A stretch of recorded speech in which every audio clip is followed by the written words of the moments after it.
India recent டைம்ல BRICS currency அப்படின்னு சொல்லப்படக்கூடிய அந்த குரூப்ல இந்தியா இணைஞ்சிருக்காங்க. அதே மாதிரியே இந்தியா இணைஞ்சது மட்டும் இல்லாம ஆல்ரெடி சைனா மற்றும் ரஷ்யா பிரிக்ஸ் கரன்சியை உருவாக்க துடிச்சிட்டு இருக்காங்க. இது உலக போராக ட்ரேட் வார் மாறுவதற்கு எவ்வளவு பெரிய வாய்ப்பா இருக்க போகுது, அமெரிக்கா வருங்காலத்தில் எப்படி இருக்க போகுது, இந்தியா இதை எல்லாத்தையுமே தூக்கி வீசிட்டு நம்ம எப்போ மிகப்பெரிய ஒரு பொருளாதார நாடா சைனா மற்றும் ரஷ்யா மற்றும் யூஎஸ் இவர்களை எல்லாத்தையும் தூக்கி எறிஞ்சிட்டு இந்தியா எப்போ முதலிடத்துக்கு போக போறாங்க, அதை பத்தி தான் டீடைலா இந்த பதில பார்க்க போறோம். வணக்கம் நண்பர்களே.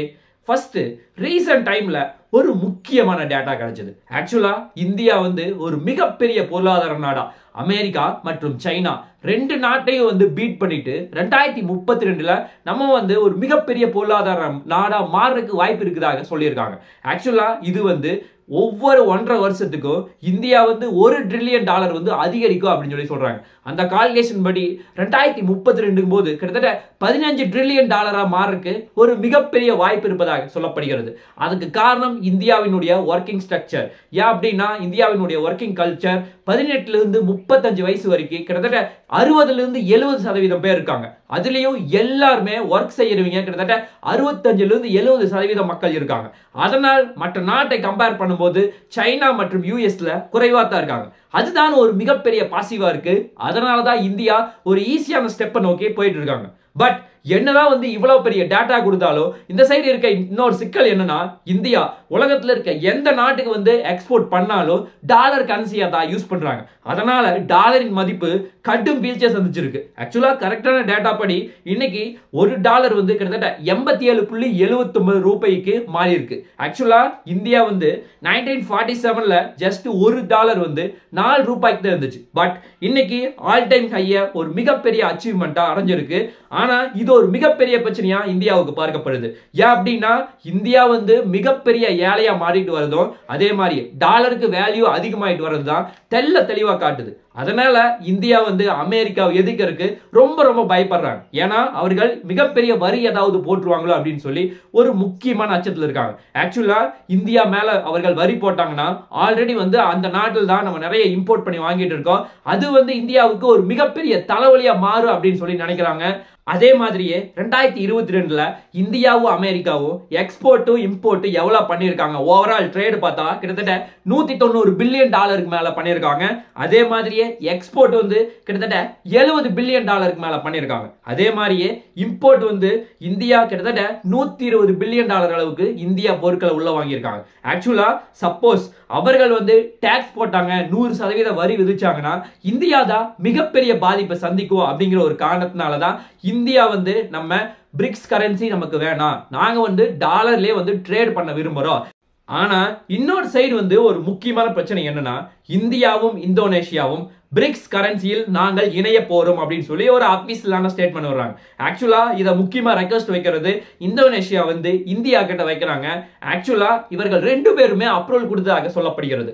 ஆக்சுவலா நாங்க அமெரிக்காவுக்கு ட்ரேட் பண்றது வேணா டாலர்ல பண்ணுவோம், ஆனா மற்ற நாடுகளுக்கு பண்ணும்போது சப்போஸ் இப்போ பிரிக்ஸ் கரன்சில யாரெல்லாம் இருக்காங்களோ அங்க பிரிக்ஸ் கரன்சியை யூஸ் பண்றதுக்கு விரும்புறோம் அப்படின்னு சொல்லி ஒரு முக்கியமான ஸ்டேட்மெண்ட் வைக்கிறார். அதே மாதிரியே இந்தோனேஷியாவுடைய பிரதமர் ரீசன்ட் டைம்ல அதாவது ரிபப்ளிக் டேக்கு இந்தியாவுக்கு வந்திருந்தார். அப்போ மீட்டிங்ல என்ன சொல்றாருன்னா, இந்த உலகத்துல எத்தனை பேருக்கு வேணா நாங்க பொருளாதாரம் பண்ணலாம், ட்ரேட் பண்ணலாம், ஆனா இந்தியாத்த பண்ற மாதிரி எனக்கு எப்போ வராது. என்னுடைய நாடி நரம்பு எல்லாமே டிஎன்ஏ செக் பண்ணா கூட நான் இந்தியன் அப்படிங்கறதா காட்டுது. எனக்கு இந்தியா அவ்வளவு ரொம்ப பிடிக்கும். அதனால நம்ம ட்ரேடு பண்றது இதுக்கு மேல ஒன்னா ரூபில பண்றோம், இல்லைன்னா ரூபில பண்றோம், ரெண்டு பேரும் தன்னுடைய கரன்சியை எக்ஸ்சேஞ்ச் பண்ணிக்கலாம், இடையில இருக்க யூஎஸ் டாலர் நமக்கு வேணாம் அப்படின்னு சொல்லி தெளிவா சொல்றாரு. ரீசன்ட் டைம்ல அமெரிக்கா சைனா மேல ஒரு மிகப்பெரிய வரி விதிச்சாங்க. கிட்டத்தட்ட 15% மேல விதிச்சாங்க. அதுக்கு முக்கியமான காரணம் அப்படின்னு பாத்தீங்கன்னா, சைனா அளவுக்கு அதிகமா எக்ஸ்போர்ட் பண்ணிருக்காங்க. கிட்டத்தட்ட 800ல இருந்து 900 பில்லியன் மேல எக்ஸ்போர்ட் பண்ணிருக்காங்க. ஆனா அமெரிக்கா சைனாவுக்கு எக்ஸ்போர்ட் பண்றது ஜஸ்ட் ஒரு 30 to 40 பில்லியன் அளவுக்கு தான், சின்ன அளவில் மட்டும்தான் அவர்கள் எக்ஸ்போர்ட் பண்ணிருக்காங்க. அது அமெரிக்காவினுடைய மதிப்பையே டோட்டலா டவுன் பண்ணிருக்கு. கரெக்டா சொல்லணும்னா ஒரு டாலர் சைனாவில் இருக்க மதிப்பின்படி ஜஸ்ட் 7 யுவான் தான். அவ்வளவு குறைவா மாறிட்டு இருக்கு. இதுக்கு மேல போச்சுன்னா யுவான் மதிப்பு டோட்டலா டவுன் ஆயிரும், இங்க வந்து டாலருக்கு வேல்யூவே இல்லாம போயிடும் அப்படின்னு நினைச்சிட்டு ஒரு மிகப்பெரிய வரி விதிப்பை டொனால்ட் ட்ரம்ப் அவர்கள் போட்டிருக்காரு. அதே மாதிரியே இந்தியா வந்து இந்த இடத்துல நம்ம சைனாவினுடைய முக்கியமான யுவானை வந்து வாங்குறதுக்கு வாய்ப்பு இருக்கான்னு கேட்டா நிச்சயமா கிடையாது.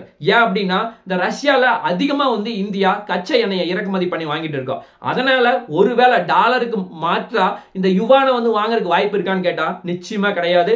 அதனால இந்தியா வந்து அந்த இடத்துல ரொம்ப ரொம்ப ஸ்ட்ராங்கா இருக்காங்க. ஏன்னா சைனாவுக்கும் இந்தியாவுக்கும் அடிக்கடி பிரச்சனை ஏற்பட்டு இருக்கு. ஏன் ட்ரேட் வார் வரக்குளவுக்கு நிறைய பிரச்சனைகள் போயிட்டு இருக்கு. அதனால இந்தியா வந்து அந்த இடத்தில் அவர்களுடன் நிக்காது அப்படின்னு சொல்லி தெள்ள தெளிவா தெரியுது. அதே மாதிரியே இந்தியா வந்து ஒரு மிகப்பெரிய ரூபாய் மதிப்புல டாலருக்கு எதிராக கடும் வீழ்ச்சியை சந்திச்சிருக்கு. ஆக்சுவலா பொருளாதாரத்துல எப்பப்பெல்லாம் பிரச்சனை வருதோ அப்பப்பெல்லாம் இந்தியா என்ன பண்ணுவாங்கன்னா தங்கத்தை வந்து அதிகமா வச்சோம்னா எளிதா வந்து இந்தியாவினுடைய பொருளாதாரம் மீட்டெடுக்க முடியும். அதுவும் கிட்டத்தட்ட இந்தியா வந்து அளவுக்கு அதிகமான தங்கத்தை வெளிநாட்டுல நம்ம பதுக்கி வச்சிருக்கோம். கிட்டத்தட்ட 750 டன்னுக்கு மேல பதுக்கி வச்சிருக்கோம். அதுவும் மட்டும் இல்லாம ரீசெண்ட் டைம்ல நவம்பர்ல ஒரு 8 டன் வந்து நம்ம வெளிநாட்டுல இருந்து இந்தியாவுக்கு கொண்டு வந்தோம். இந்த மாதிரி நிறைய தங்கத்தை நம்ம அங்க பதுக்கி வச்சிருக்கோம். அதாவது உலகத்தில் ஏற்படுற அதிகமான பிரச்சனை காரணமாக வார் ஏற்படுது, ட்ரேட் வார் வருது, இந்த மாதிரி பல பிரச்சனைகள் ஏற்படுது. அதனால தங்கத்தை வந்து நம்ம சீக்கிரம் கொண்டு வரணும் அப்படின்னு சொல்லி கொஞ்சம் கொஞ்சமா தன்னுடைய லாக்கர்ல இருந்து வெளியே எடுத்துட்டு இருக்காங்க. இது இந்தியாவுக்கு ஒரு மிகப்பெரிய பாசிவா பார்க்கப்படுகிறது. அதே மாதிரி உலகத்துல எங்கெங்கெல்லாம் பிரச்சனை வந்தாலும் இந்தியாவினுடைய பொருளாதாரம் வீழ்ச்சி அடையுது. அதனால நம்ம உலக நாட்டை தான் சார்ந்து இருக்கிறோம். அதனால அதுக்கு ஒரு மாற்று வழியை கண்டுபிடிக்கணும். நம்ம எக்ஸ்போர்ட்டா அதிகம் பண்ணணும். அதாவது MSME அப்படின்னு சொல்லப்படக்கூடிய ஒரு முக்கியமான சிறு குறு தொழில் நிறுவனத்துக்கு நம்ம நிறைய வந்து சப்சிடி கொடுத்தா அவர்கள் மேல வந்தாவே இந்தியாவினுடைய பொருளாதாரம், இந்தியாவினுடைய GDP ஒரு மிகப்பெரிய வளர்ச்சி அடையும். அப்படிங்கிற ஒரு காரணத்துக்காக அரசாங்கம் வந்து இது கருத்தில் கொண்டு நிறைய வந்து சப்சிடி கொடுத்தா மட்டும்தான் இது எல்லாமே பாசிபிள் ஆக போகுது. ரஷ்யாவும் சைனாவும் மட்டும்தான் இந்த பிரிக்ஸ் கரன்சியா ஆர்வம் காட்டிட்டு வராங்க. டாலர் மட்டும் எங்களுக்கு வேணாம், அவர்கள் மட்டும் தான் சொல்லிட்டு இருக்காங்களான்னு கேட்டா நிறைய நாடுகள் ஆர்வமா இருக்காங்க. அதுவும் முக்கியமா பிரிக்ஸ் கரன்சியில ஆர்வமா இருக்கிறது சவுதி வந்து நாங்களும் உள்ள வர அப்படின்னு சொல்லி கேட்கறாங்க. ஆனா சவுதி வந்து இந்த பிரிக்ஸ் அப்படிங்கிற ஒரு நாட்டு குரூப்லயே கிடையாது. ஆனா அவர்கள் வந்து உள்ள வர அப்படின்னு சொல்லி துடிக்கிறாங்க. ஆக்சுவலா அவர்கள் டாலர்னால நாங்க நிறைய பாதிக்கப்பட்டிருக்கோம். ஏதாவது எந்த பிரச்சனைனாலும் நாங்க அமெரிக்காட்ட தான் போய் முறையிற மாதிரி இருக்கு. ஆனா கச்சா எண்ணெய் எங்களுடையது. ஆனா அவர்கள் லாபம் பார்த்து அவர்கள் நல்லா டெவலப் ஆயிட்டு இருக்காங்க. அதனால எங்களையும் வந்து இந்த பிரிக்ஸ் கரன்சி அதோட சேர்த்திட்டீங்கன்னா எங்களுக்கு ரொம்ப உதவியா இருக்கும் அப்படின்னு சொல்லி அதே மாதிரி சொல்றாரு. அதே மாதிரியே இவர்கள் மட்டும்தான் ஆர்வமா இருக்கான்னு கேட்டா கிட்டத்தட்ட 10 to 15 நாடுகள் ரொம்ப ஆர்வமா இருக்காங்க. அதுவும் முக்கியமா CIS அப்படின்னு சொல்லப்படக்கூடிய காமன்வெல்த் ஆஃப் இண்டிபெண்டன்ட் ஸ்டேட்ஸ், அது எல்லா குரூப்புமே வாண்டடா ஆர்வமா இருக்காங்க. ஆக்சுவலா இதுல நிறைய நாடுகள் இருக்காங்க. அதுவும் முக்கியமா சின்ன சின்ன நாடுகள், இவர்கள் எல்லாமே ரஷ்யாவினுடைய கண்ட்ரோல்ல தான் இருக்காங்க. அதுவும் முக்கியமா அர்மோனியாவாகட்டும், உஸ்பெகிஸ்தான் ஆகட்டும், பெலாரஸ் ஆகட்டும், மால்டோவா ஆகட்டும், கஜகிஸ்தான், கிர்கிஸ்தான், இந்த மாதிரி பல்வேறு நாடுகள் மிகப்பெரிய ஆர்வத்தில் இருக்காங்க.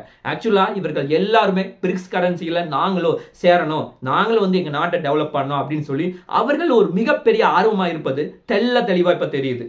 அதே மாதிரியே இப்போ அமெரிக்காவில் நடக்கிற பொருளாதார குழப்பம் எல்லாமே இந்தியாவுக்கு எந்த அளவில் இப்ப வந்துட்டு இருக்குன்னா முக்கியமாக இந்தியன் ரூபாயில கடும் வீழ்ச்சியை சந்திச்சிருக்கு. அதே மாதிரியே FDI அப்படின்னு சொல்லப்படக்கூடிய ஃபாரின் டைரக்ட் இன்வெஸ்ட்மெண்ட், நிறைய நாடுகள் வெளியிருந்து வர்றதுக்கு எப்பவுமே ஆர்வம் காட்டிட்டு இருப்பாங்க இந்தியா. ஏன்னா இந்தியா ஒரு மிகப்பெரிய பொருளாதார நாடு. பட் அங்க இப்ப இன்வெஸ்ட் பண்றீங்க எல்லாருமே இந்தியா வந்து பெரிய லெவல்ல GDPல growth காட்டல அப்படின்னு சொல்லிட்டு நிறைய பேர் எக்ஸிட் ஆயிட்டு இருக்காங்க. அது இந்தியாவுக்கு பொருளாதாரத்துல ஒரு மிகப்பெரிய தலைவிலையா இருக்கு. அதே மாதிரியே இன்னொரு முக்கியமான பிரச்சனை FII அப்படின்னு சொல்லப்படக்கூடிய ஃபாரின் இன்ஸ்டிடியூஷனல் இன்வெஸ்டர், அதுல நிறைய பேர் வந்து ஷேர் மார்க்கெட்ல இன்வெஸ்ட் பண்ணுவாங்க வெளிநாட்டுல இருந்து. அதனால இந்தியாவினுடைய பொருளாதாரம் கொஞ்சம் கொஞ்சமா உயரும். ஆனா இப்ப என்ன பிரச்சனைனா கிட்டத்தட்ட ஜனவரி மாசம் மட்டும் ட்ரம்ப் உள்ள வந்ததுக்கு அப்புறம் மட்டும் கிட்டத்தட்ட இந்தியா 6600 கோடியை லாஸ் பண்ணிருக்கு. அதனால இந்தியாவினுடைய பொருளாதாரம் டோட்டலா டவுன் ஆயிட்டு இருக்கு. ஏன்னா நம்ம நாட்டுல இப்ப எந்த பிரச்சனையுமே கிடையாது. பட் வெளிநாட்டில் நடக்கிற பிரச்சனை இப்போ இந்தியாவுக்கு ஒரு மிகப்பெரிய தலைவலியா மாறி இருக்கு. அதுதான் ஒரு மிகப்பெரிய பிரச்சனையா இந்தியாவுக்கு பார்க்கப்படுகிறது. அதே மாதிரியே இந்தியா வந்து ஒரு மிகப்பெரிய தற்சார்பு நாடு.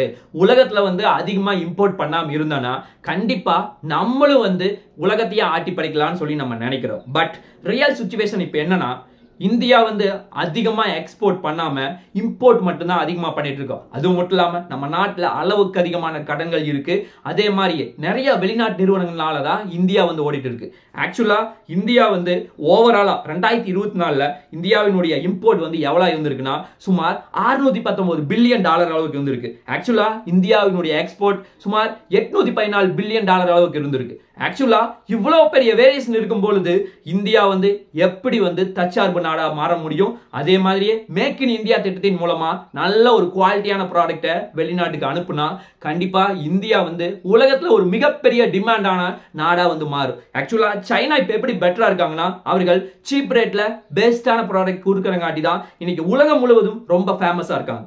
அந்த மாதிரி இந்தியாவும் கூடிய விரைவில் மாறும். அதே மாதிரி டாலருக்கு எதிராக இந்திய ரூபாய் மதிப்பு வீழ்ச்சியை சந்திச்சாலும் ஒரு நாள் மீண்டேலும். அதே மாதிரியே இந்தியாவும் இந்திய ரூபாயும் ஒரு நாள் வந்து உலகம் முழுவதும் மிகப்பெரிய மவுசா மாறும் அப்படிங்கிற ஒரு நம்பிக்கையில நாளைக்கு உங்களை நான் சந்திக்கிறேன். நன்றி, வணக்கம்.